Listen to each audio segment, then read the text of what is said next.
According to the United States Surgeon General, we are in a loneliness epidemic.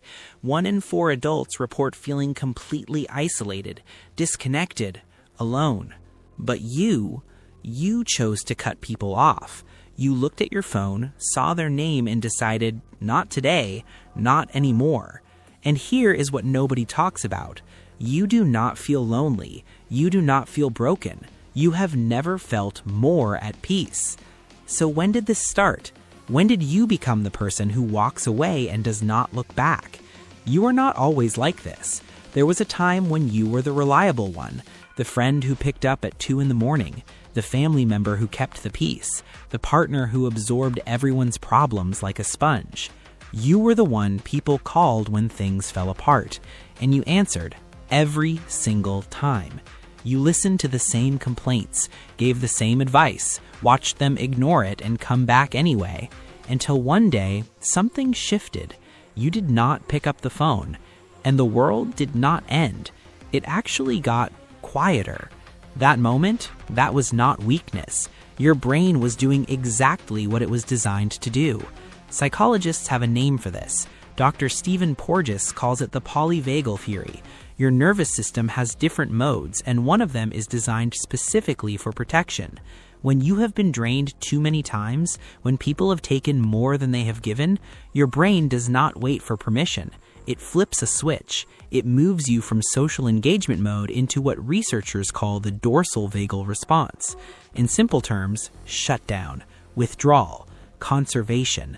Not because you are broken, because your nervous system is doing its job, protecting your energy like it is a finite resource.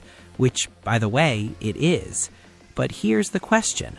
Where did your nervous system learn that people were a threat in the first place?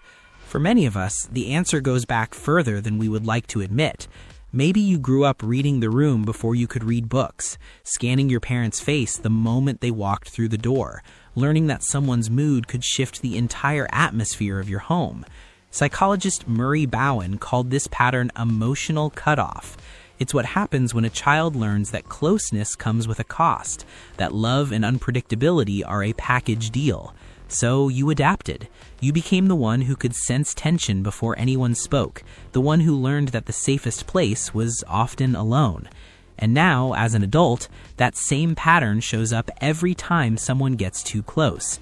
It's not a flaw, it's a blueprint your younger self drew to survive. But here's where it gets complicated, because there's a real difference between protecting yourself and building walls that keep everyone out. Here's the honest truth. Not all cutting off is created equal.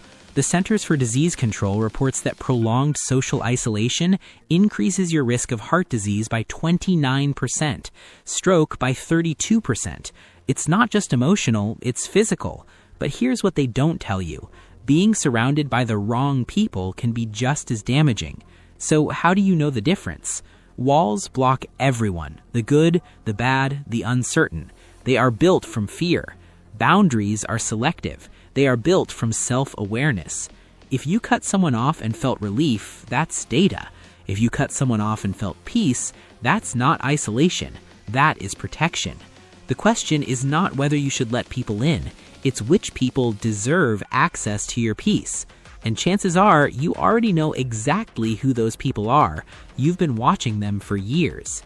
Here's something fascinating about people who cut others off. You don't do it randomly. You do it because you have become incredibly good at recognizing patterns.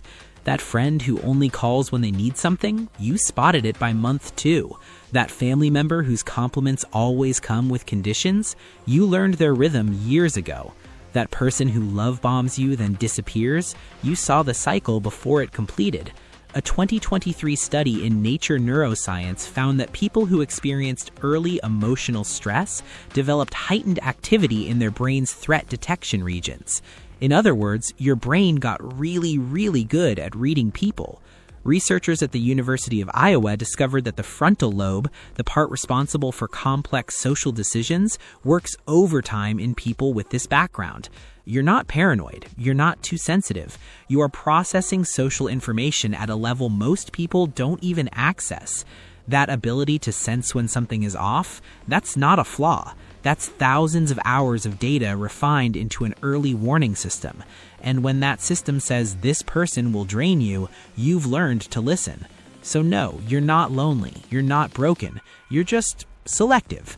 And there's a word for what you're actually experiencing. Society has a word for people like you. They call you isolated, withdrawn, antisocial. But those words assume something is missing, that you're incomplete without constant connection. Here's a different word: solitude.